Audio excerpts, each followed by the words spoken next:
دنیا کے 7 عجوبوں میں شامل ایک عجوبہ ہیلس کا مجسمہ ہے جو کہ روڈز کے علاقے کا رہنے والا تھا۔ روڈز کے مجسمے پر لکھے ہوئے الفاظ: تمہارے لیے سورج، روڈز کے لوگوں نے کانسی کا یہ مجسمہ بنایا جو اولمپس تک پہنچا ہوا تھا۔ جب انہوں نے جنگ کی لہروں کو ٹھنڈا کر دیا اور اپنے شہر کو دشمن سے چھینے ہوئے مال کا تاج پہنایا، نہ صرف سمندروں بلکہ زمین پر بھی انہوں نے اپنی خوبصورت مشال روشن کر دی۔ کولوسس آف روڈز کے بننے اور تباہ ہونے کا درمیانی عرصہ صرف 56 سال کا ہے، لیکن پھر بھی اس نے عظیم عجوبوں میں اپنا نام شامل کروا لیا۔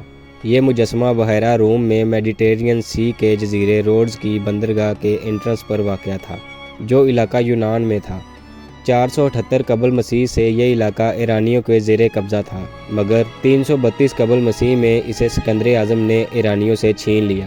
سکندر اعظم کی موت کے بعد اس کی وراثت کے لیے اس کے 3 جرنیلوں بطلیموس، سلوسس اور انٹیگونس نے آپس میں لڑائی شروع کر دی اور ساری سلطنت کو آپس میں بانٹ لیا۔ جزیرہ روڈز بطلیموس کے حصے میں آیا اور یہاں کے لوگ بھی اسی کو بادشاہ بنانا چاہتے تھے۔ جزیرہ روڈز معاشی لحاظ سے بہت اچھی حالت میں تھا اور اس کے مصر کے ساتھ بھی بہت اچھے تعلقات تھے۔ ایلیمیا کے بادشاہ اینٹیگونس کے بھی مصر کے ساتھ بہت اچھے تعلقات تھے۔ 305 قبل مسیح میں اینٹیگونس نے روڈز پر 40,000 کی فوج لے کر حملہ کر دیا۔ یہ اتنی بڑی فوج تھی کہ روڈز کی کل آبادی بھی اس سے کم تھی، لیکن وہ بہت کوشش کے باوجود اس شہر میں داخل نہ ہو سکے۔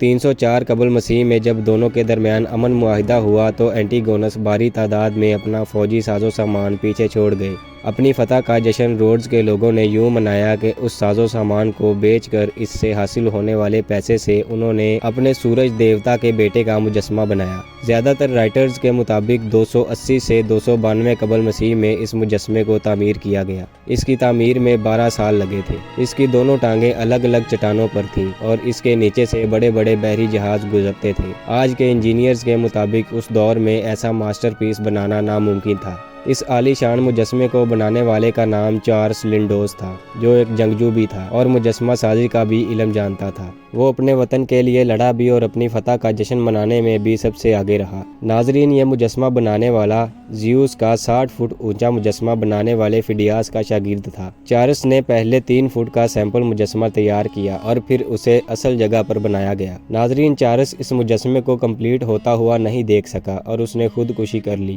کہا جاتا ہے کہ کسی نے اس کے بنائے گئے مجسمے میں نقص نکال دیا تھا، جس کی وجہ سے چارلس اتنی بے عزتی برداشت نہ کر سکا اور اس نے خودکشی کر لی۔ اس بارے میں ایک اور کہانی بھی سننے کو ملتی ہے کہ جب مجسمے کو اصل جگہ بنانے کا ٹائم آیا تو اسے اس کے موجودہ سائز سے دگنا کرنے کی سفارش کی گئی، جس پر چارلس نے اپنی فیس تو ڈبل کروا لی مگر مجسمے کی بناوٹ میں لگنے والے مٹیریل کے لیے پیسوں کا مطالبہ نہیں کیا، اور اس طرح مجسمہ کمپلیٹ ہونے تک چارلس کنگال ہو چکا تھا۔ اسی وجہ سے اس نے خودکشی کر لی، لیکن ان دونوں کہانیوں کا کوئی بھی تحریری ثبوت نہیں ملتا۔ ایک مشہور رائٹر کے مطابق اس مجسمے کی تعمیر میں 9 ٹن لوہا اور 15 ٹن کانسی کا استعمال ہوا تھا، لیکن آج کے انجینئرز کا ماننا ہے کہ اتنے بڑے مجسمے کی تعمیر میں کم از کم 200 ٹن مٹیریل کا استعمال ہوا ہوگا۔ کئی دہائیوں تک یہ مجسمہ اس بندرگاہ پر کھڑا رہا، لیکن 226 قبل مسیح میں ایک زبردست زلزلے نے اس شہر کو بہت نقصان پہنچایا اور یہ مجسمہ بھی اپنے گھٹنوں سے ٹوٹ گیا۔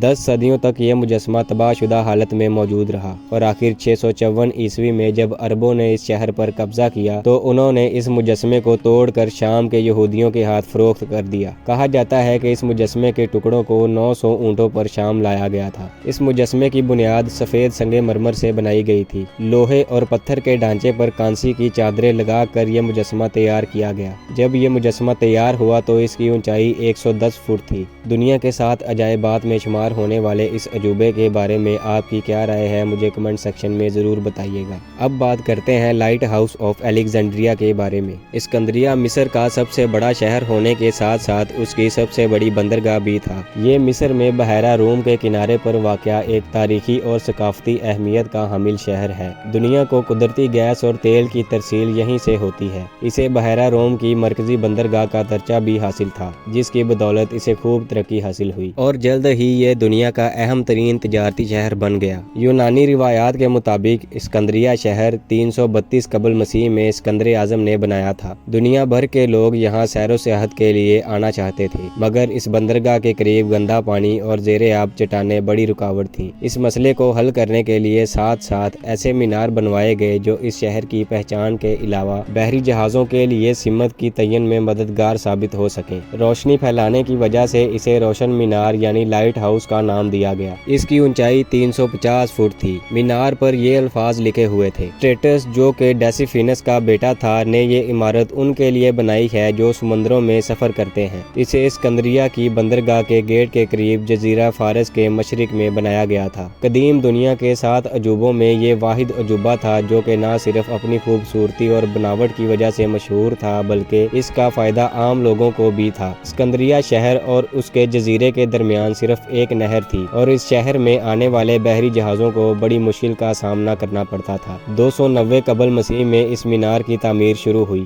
دن میں سورج کی روشنی سے یہ مینار چمکتا اور رات کو آگ جلا کر اسے روشن کیا جاتا تھا۔ مینار کا ڈھانچہ بہت ہی بڑا تھا، جس میں سرکاری دفاتر کے علاوہ گھوڑوں کے استبل بھی بنے ہوئے تھے اور ساتھ ہی ساتھ سرکاری اہلکاروں اور ملازموں اور ان کے اہل خانہ کے لیے 300 کے لگ بھگ کمرے بھی بنائے گئے تھے۔ دوسری منزل پر 8 کونوں والی جگہ پر بالکنی بنائی گئی تھی جہاں سے بیٹھ کر لوگ لطف اندوز ہوتے تھے۔ اس مینار کا بالائی حصہ میدانی شکل کا تھا۔ 180 فٹ کی بلندی پر ہر وقت آگ جلتی رہتی تھی۔ آگ کی روشنی بڑے بڑے شیشوں سے ریفلیکٹ ہو کر 50 کلومیٹر دور تک پھیل جاتی تھی اور سمندر میں جہازوں کو راستہ دکھایا کرتی تھی۔ مینار کی روشنی اتنی تیز ہوتی تھی کہ جہاز دور سے ہی اپنا راستہ تلاش کر لیا کرتے تھے۔ مینار کے اوپر والے حصے میں سمندر کے دیوتا پوسائیڈن کا مجسمہ نصب تھا۔ مینار اتنا بڑا تھا کہ اس کے اندر ڈھلوانی ٹریک بھی بنایا گیا تھا جہاں سے گھوڑوں کے ذریعے مینار کی بالائی منزل تک ضرورت کا سامان پہنچایا جاتا تھا۔ ابھی تک یہ راز دریافت نہیں ہو سکا کہ مینار کی بلندی پر اتنی بڑی آگ جلانے کا طریقہ کار کیا تھا۔ یہ لائٹ ہاؤس کئی صدیوں تک ملاحوں کا مرکز بنا رہا اور سمندری مسافروں کی رہنمائی کرتا رہا۔ اس کی مضبوطی کا اندازہ اس بات سے لگایا جا سکتا ہے کہ 40 منزلوں پر مشتمل انتہائی بلند یہ مینار مسلسل 3 مرتبہ شدید زلزلوں کی زد میں آیا۔ آخر کار کئی زمانوں کے حادثات سہنے کے بعد مینار میں شگاف پڑ گیا۔ اس مینار نے یونانی، رومانی اور مصر کے اسلامی عرب بادشاہوں کا زمانہ بھی دیکھا۔ بعد میں مصری دارالحکومت اسکندریہ سے قاہرہ منتقل ہو گیا، جس کی وجہ سے اس کی اہمیت ختم ہو گئی۔ بعد میں آنے والے مصر کے حکمرانوں نے خستہ حال ہو چکے مینار کی جگہ ایک قلعہ تعمیر کروا دیا اور مینار کے کچھ پتھروں کو قلعے کی زینت بنا دیا گیا، جبکہ زیادہ تر پتھر سمندر کا حصہ بن گئے۔ کچھ عرصے بعد ایک فرانسیسی ماہر آثار قدیمہ نے سمندر کی تہہ سے اس مینار کے کچھ آثار بھی دریافت کیے۔